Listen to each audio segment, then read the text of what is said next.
أمامة ابنة عمان الأبية، حمامة سلام من أرض السلام، يا وردة نبتت في صحراء لا تعرف الانكسار، يا نغمة من أرض علمت العالم معنى السلام وعزة الإنسانية.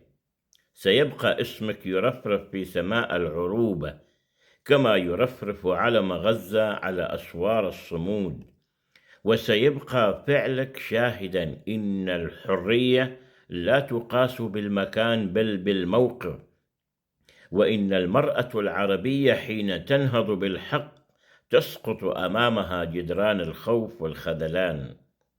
من أجل وجع ينام في عيون أطفال غزة، ومن أجل أمهات حملن الحنين بدل الأبناء، ومن أجل أرض أنهكها الحصار ومن حنت، أبحرت أمامة تحمل ضوء عمان إلى ظلام العالم، وتوقظ في الضمير الإنساني ما تبقى من إنسان.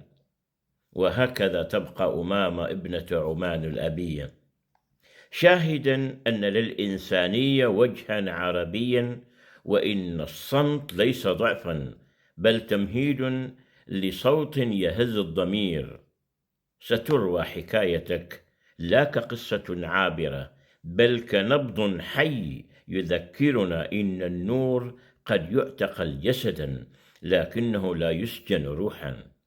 في حضورك معنى العزة، وفي غيابك حضور لا يخفت، فأنت ابنة عمان ورمز من ضياء لا ينطفي في سماء غزة والعروبة.